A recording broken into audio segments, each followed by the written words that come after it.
Subscribe now and press the bell icon. Never miss an update. Hello everyone, welcome to Born to Learn YouTube channel. ಇವತ್ತು RT Karnataka admission 2025-26 ಇದ್ರ ಬಗ್ಗೆ ನಿಮಗೆ ಸಂಪೂರ್ಣ ಮಾಹಿತಿನ ತಿಳಿಸ್ಕೊಡ್ತೀನಿ. RT ಅಂದ್ರೆ ಏನು, ಮತ್ತೆ ಈ ಅಪ್ಲಿಕೇಶನ್ ಯಾವಾಗ ಸ್ಟಾರ್ಟ್ ಆಗುತ್ತೆ, ಯಾರೆಲ್ಲ ಅಪ್ಲೈ ಮಾಡ್ಬೋದು, ಮತ್ತೆ ಅಪ್ಲೈ ಮಾಡ್ಬೇಕಂದ್ರೆ ಮಗುವಿನ ವಯಸ್ಸು ಎಷ್ಟಿರ್ಬೇಕಂತ ನಿಮಗೆ ಸಂಪೂರ್ಣ ಮಾಹಿತಿನ ಈ ವಿಡಿಯೋದಲ್ಲಿ ತಿಳಿಸ್ಕೊಡ್ತೀನಿ. ಸೊ ಅದಕ್ಕಿಂತ ಮುಂಚೆ ಫಸ್ಟ್ ಟೈಮ್ ನಮ್ಮ ಚಾನಲ್ಗೆ ವಿಸಿಟ್ ಮಾಡ್ತಾರೆ ಸಬ್ಸ್ಕ್ರೈಬ್ ಮಾಡಿ, ಹಾಗೂ ಪಕ್ಕದಲ್ಲಿರುವ ಬೆಲ್ ಐಕಾನ್ ಕೂಡ ಕ್ಲಿಕ್ ಮಾಡಿ. ಇದೇ ರೀತಿ ನಿಮಗೆ ಅಪ್ಡೇಟ್ಸ್ನ ಕೊಡ್ತಾ ಹೋಗ್ತೀನಿ. ಬನ್ನಿ ವಿಡಿಯೋನ ಶುರು ಮಾಡೋಣ. RT ಅಂದ್ರೆ ಏನು? RT ಅಂದ್ರೆ ರೈಟ್ ಟು ಎಜುಕೇಷನ್ ಆಕ್ಟ್ ಅಂತ. ಈ ಕಾಯ್ದೆ ಅಡಿ ನಿಮ್ಮ ಮಕ್ಕಳಿಗೆ LKG ಇಂದ 8ನೇ ತರಗತಿವರೆಗೂ ಫ್ರೀಯಾಗಿ ಪ್ರೈವೇಟ್ ಸ್ಕೂಲಲ್ಲಿ ಎಜುಕೇಷನ್ನ ಕೊಡಿಸ್ಬೋದು. ಸೊ ಪ್ರತಿ ಪ್ರೈವೇಟ್ ಸ್ಕೂಲಲ್ಲಿ 25% ಸೀಟ್ ಮೀಸಲಾತಿರುತ್ತೆ. ಸೊ ಅದಕ್ಕೆ ನೀವು ಆನ್ಲೈನ್ ಅಪ್ಲಿಕೇಶನ್ನ ಫಿಲ್ ಮಾಡಬೇಕಾಗುತ್ತೆ. ಆನ್ಲೈನ್ ಅಪ್ಲಿಕೇಶನ್ ಯಾವಾಗ ಸ್ಟಾರ್ಟ್ ಆಗುತ್ತೆ ಮತ್ತು ಯಾರೆಲ್ಲ ಅಪ್ಲೈ ಮಾಡ್ಬೋದು ಅಂದರೆ, ನಿಮಗೆ ಆನ್ಲೈನ್ ಅಪ್ಲಿಕೇಶನ್ನು ಫೆಬ್ರವರಿ 1st ವೀಕ್ ಸ್ಟಾರ್ಟ್ ಆಗುತ್ತೆ. ಫೆಬ್ರವರಿ 1st ವೀಕ್ ಅಥವಾ 2nd ವೀಕ್ ಒಳಗೆ ನಿಮಗೆ ಆನ್ಲೈನ್ ಅಪ್ಲಿಕೇಶನ್ ಸ್ಟಾರ್ಟ್ ಆಗುತ್ತೆ. 1 ತಿಂಗಳ ಕಾಲಾವಕಾಶ ಇರುತ್ತೆ. ಮಾರ್ಚ್ ಎಂಡ್ವರೆಗೂ ನಿಮಗೆ ಅವಕಾಶನ ಕೊಡ್ತಾರೆ. ಸೊ ನೀವು ಆನ್ಲೈನಲ್ಲಿ ಅಪ್ಲೈ ಮಾಡಬೇಕಾಗುತ್ತೆ. ಮೊಬೈಲಲ್ಲೂ ಕೂಡ ಅಪ್ಲಿಕೇಶನ್ನ ಫಿಲ್ ಮಾಡ್ಬೋದು. ನಿಮಗೆ ಸ್ಕೂಲ್ ಎಜುಕೇಷನ್ ಕರ್ನಾಟಕ ಅಂತ ಒಂದು ಗೌರ್ಮೆಂಟ್ ವೆಬ್ಸೈಟ್ ಇದೆ. ಆ ವೆಬ್ಸೈಟಲ್ಲಿ ನಿಮಗೆ ನೀವು ಲಿಂಕ್ ಕೊಟ್ಟಿರ್ತಾರೆ, ಆ ಲಿಂಕಲ್ಲಿ ನೀವು ಅಪ್ಲೈ ಮಾಡ್ಬೋದು.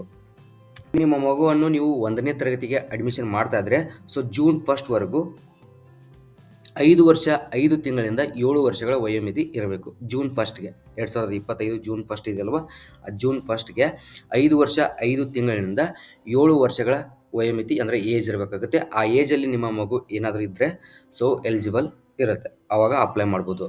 ನೆಕ್ಸ್ಟ್ ಒನ್, ನೀವೇನಾದರೂ LKGಗೆ ಅಡ್ಮಿಷನ್ ಮಾಡಿಸ್ಬೇಕಂದ್ರೆ ಅವಾಗ 4 ವರ್ಷಗಳು ಕಡ್ಡಾಯವಾಗಿ ಸಂಪೂರ್ಣಗೊಂಡಿರ್ಬೇಕಂತ ಇಲ್ಲಿ ಕೊಟ್ಟಿದ್ದಾರೆ. ಸೊ ಇಲ್ಲಿ LKGಗೆ ಏನಾದರೂ ಅಡ್ಮಿಷನ್ ಮಾಡಬೇಕಂದ್ರೆ ಕಡ್ಡಾಯವಾಗಿ 4 ವರ್ಷ ಕಂಪ್ಲೀಟ್ ಆಗಿರಬೇಕು. ಅಂತಹ ಮಕ್ಕಳಿಗೆ ಸೀಟ್ ಹಂಚಿಕೆ ಮಾಡಲು ಮತ್ತು ನಿಮಗೆ ಎಲಿಜಿಬಿಲಿಟಿ ಅಂತ ಕೊಡ್ತಾರೆ. ಸೊ ನೀವು ಅವಾಗ ಆನ್ಲೈನ್ ಅಪ್ಲಿಕೇಶನ್ನ ಫಿಲ್ ಮಾಡ್ಬೋದು. ಒಂದು ವೇಳೆ ನಿಮ್ಮ ಮಗುವಿನ ಏಜ್ ಆ ರೇಂಜಲ್ಲಿ ಇಲ್ಲ ಅಂದರೆ ನಿಮಗೆ ಅಪ್ಲಿಕೇಶನ್ನ ಫಿಲ್ ಮಾಡಲಿಕ್ಕೆ ಬರಲ್ಲ. ನೆಕ್ಸ್ಟ್ ಒನ್, ಇನ್ನೊಂದು ಎಲಿಜಿಬಿಲಿಟಿ ಕ್ರೈಟೀರಿಯಾ ಏನಂತ ಹೇಳ್ತೀನಿ. The applicant must be permanent resident of Karnataka. So ನೀವು ಕರ್ನಾಟಕದವರು ಆಗಿದ್ದರೆ ಮಾತ್ರ ಆನ್ಲೈನ್ ಅಪ್ಲಿಕೇಶನ್ನ ಫಿಲ್ ಮಾಡಲಿಕ್ಕೆ ಬರುತ್ತೆ. ನೆಕ್ಸ್ಟ್ ಒನ್, ನಿಮ್ಮ ಫ್ಯಾಮಿಲಿ ಆ್ಯನ್ಯುವಲ್ ಇನ್ಕಮ್ 3.5 ಲ್ಯಾಕ್ಗಿಂತ ಕಡಿಮೆ ಇರಬೇಕಾಗುತ್ತೆ. ಜಾಸ್ತಿ ಇದ್ದರೆ ಅಪ್ಲಿಕೇಶನ್ನ ಫಿಲ್ ಮಾಡಲಿಕ್ಕೆ ಬರಲ್ಲ. The priority will be given to childrens who are orphans, ಅನಾಥ ಮಕ್ಕಳು, HIV ಎಫೆಕ್ಟೆಡ್ಡು, ಟ್ರಾನ್ಸ್ಜೆಂಡರು, ಮತ್ತು childrens with special needs, migrant or street childrens ಆಗಿರ್ತಾರೆ ಅವರು, ಮತ್ತು ಫಾರ್ಮರ್ಸ್ ಯಾರಾದರೂ ಸೂಸೈಡ್ ಮಾಡ್ಕೊಂಡಿದ್ರೆ ಅವರಿಗೆ ಪ್ರಯಾರಿಟಿ ಇರುತ್ತೆ. ನೆಕ್ಸ್ಟ್ ಒನ್, ಗೌರ್ಮೆಂಟ್ ಎಂಪ್ಲಾಯ್ ಕೂಡ ಆನ್ಲೈನ್ ಅಪ್ಲಿಕೇಶನ್ನ ಫಿಲ್ ಮಾಡ್ಬೋದು, ಎಲಿಜಿಬಲ್ ಇರ್ತಾರೆ ಅಂತ ಇಲ್ಲಿ ಕೊಟ್ಟಿದ್ದಾರೆ.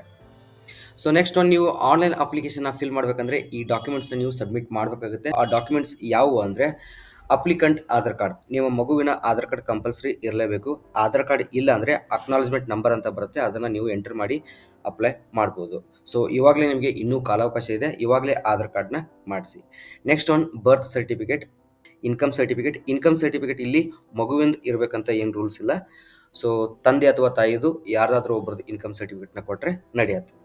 ನೆಕ್ಸ್ಟ್ ಒನ್, ಕ್ಯಾಸ್ಟ್ ಸರ್ಟಿಫಿಕೇಟ್ ಕೂಡ ಸಬ್ಮಿಟ್ ಮಾಡಬೇಕು. ಮಗು ಅಥವಾ ತಂದೆ ಅಥವಾ ತಾಯಿದು ಅಥವಾ ಮಗುದು ಯಾರಾದರೂ ಒಬ್ಬರದ್ದು ಸಬ್ಮಿಟ್ ಮಾಡಬೇಕಾಗುತ್ತೆ. Next one, fathers or mothers Aadhaar card, ಇದು ಕಂಪಲ್ಸರಿ ಇರಬೇಕಾಗುತ್ತೆ. ತಂದೆ ಅಥವಾ ತಾಯಿದ ಆಧಾರ್ ಕಾರ್ಡ್ ಯಾರ್ದಾದ್ರೂ ಒಬ್ಬರದ್ದು ಕೊಡಬೇಕು. Next one, address proof like domicile certificate ಆಗಿರ್ಬೋದು, Aadhaar card, ration card, passport, voter ID, bank passbook, ಯಾವುದಾದ್ರೂ ಒಂದು ಗೌರ್ಮೆಂಟ್ ಪ್ರೂಫ್ IDನ ನೀವು ಕೊಡಬೇಕಾಗುತ್ತೆ. ಸೊ ಇಷ್ಟು ಡಾಕ್ಯುಮೆಂಟ್ಸ್ನ ನೀವು ರೆಡಿ ಮಾಡಿ ಇಟ್ಕೋಬೇಕಾಗುತ್ತೆ. ನೆಕ್ಸ್ಟ್, ನಿಮಗೆ ಆನ್ಲೈನ್ ಅಪ್ಲಿಕೇಶನ್ ಬಿಡೋಕ್ಕಿಂತ ಮುಂಚೆ ಎಲ್ಲ ಸ್ಕೂಲ್ ಏನಿರುತ್ತೆ, ಗೌರ್ಮೆಂಟ್ ಸ್ಕೂಲು, ಪ್ರೈವೇಟ್ ಸ್ಕೂಲ್ಗೆ ಗೌರ್ಮೆಂಟಿಂದ ಒಂದು ನೋಟಿಫಿಕೇಶನ್ ಬರುತ್ತೆ. ಆ ನೋಟಿಫಿಕೇಶನಲ್ಲಿ ಏನು ಮೆನ್ಷನ್ ಮಾಡಿರ್ತಾರೆ ಅಂದರೆ, ಸ್ಕೂಲ್ ಮ್ಯಾಪ್ ಅಂತ ಕೊಟ್ಟಿರ್ತಾರೆ. ಸ್ಕೂಲ್ ಮ್ಯಾಪ್ ಅಂದರೆ ಎಷ್ಟು ಸ್ಕೂಲ್ ಇದೆ ಎಲ್ಲ ಸ್ಕೂಲ್ ಲಿಸ್ಟ್ನ ಒಂದು ಮಾಡಿ ಆಮೇಲೆ ಸೀಟ್ ಅಲಾಟ್ಮೆಂಟ್ ಪ್ರೊಸೆಸ್ ಅಂತ ಮಾಡ್ತಾರೆ. ಸೊ ಮುಂದೆ ನಿಮಗೆ ಆನ್ಲೈನ್ ಅಪ್ಲಿಕೇಶನ್ ಏನಾದರೂ ಬಿಟ್ಟರೆ ನಿಮಗೆ ಇನ್ಫಾರ್ಮ್ ಮಾಡ್ತೀನಿ. ಇದೇ ಚಾನಲಲ್ಲಿ ವಿಡಿಯೋ ಕೂಡ ಬರುತ್ತೆ, ಯಾವ ರೀತಿ ಅಪ್ಲಿಕೇಶನ್ನ ಫಿಲ್ ಮಾಡಬೇಕು ಏನು ಎಲ್ಲ ನಿಮಗೆ ಇನ್ಫಾರ್ಮೇಷನ್ ತಿಳಿಸ್ತೀನಿ. ಇನ್ನೊಂದು ಇನ್ಫಾರ್ಮೇಷನ್ ಏನಂದರೆ, ಗೌರ್ಮೆಂಟ್ ರೂಲ್ಸ್ ಪ್ರಕಾರ ಪ್ರತಿ ವರ್ಷ RT ಯಾರಾದರೂ ಅಪ್ಲೈ ಮಾಡಿದ್ರೆ ಅವ್ರಿಗೆ ಇದು ಗೊತ್ತಿರುತ್ತೆ. ಫಸ್ಟ್ ಟೈಮ್ ನೀವು RTಯಲ್ಲಿ ಅಪ್ಲೈ ಮಾಡ್ತಾ ಇದ್ದರೆ, ನಿಮ್ಮ ವಾರ್ಡ್ ಅಥವಾ ಊರಿನ ಆಸುಪಾಸು ಗೌರ್ಮೆಂಟ್ ಸ್ಕೂಲ್ ಏನಾದರೂ ಇದ್ದರೆ, 3 ಕಿಲೋಮೀಟರ್ ಒಳಗಾಗಿ ಗೌರ್ಮೆಂಟ್ ಸ್ಕೂಲ್ ಇದ್ದರೆ ನೀವು ಆನ್ಲೈನ್ ಅಪ್ಲಿಕೇಶನ್ನ ಫಿಲ್ ಮಾಡಲಿಕ್ಕೆ ಬರಲ್ಲ. ಇದು ಗೌರ್ಮೆಂಟ್ ಒಂದು ವರ್ಸ್ಟ್ ಡಿಸಿಷನ್ ಅಂತಲೇ ಹೇಳ್ಬೋದು. ಸೊ ಯಾವುದಾದ್ರೂ ಗೌರ್ಮೆಂಟ್ ಸ್ಕೂಲ್ ಇದ್ದರೆ ನಿಮಗೆ ಅಪ್ಲೈ ಮಾಡಲಿಕ್ಕೆ ಬರಲ್ಲ. ಓಕೆ ಫ್ರೆಂಡ್ಸ್, ಈ ವಿಡಿಯೋದಲ್ಲಿ ಇಷ್ಟೇ ಇರೋದು. ಈ ವಿಡಿಯೋ ನಿಮಗೆ ಇಷ್ಟ ಆದರೆ ಲೈಕ್ ಮಾಡಿ, ಶೇರ್ ಮಾಡಿ, ಸಬ್ಸ್ಕ್ರೈಬ್ ಮಾಡಿ ಹಾಗೂ ಪಕ್ಕದಲ್ಲಿರೋ ಬೆಲ್ ಐಕಾನ್ ಕೂಡ ಕ್ಲಿಕ್ ಮಾಡಿ. ಬಾಯ್ ಬಾಯ್.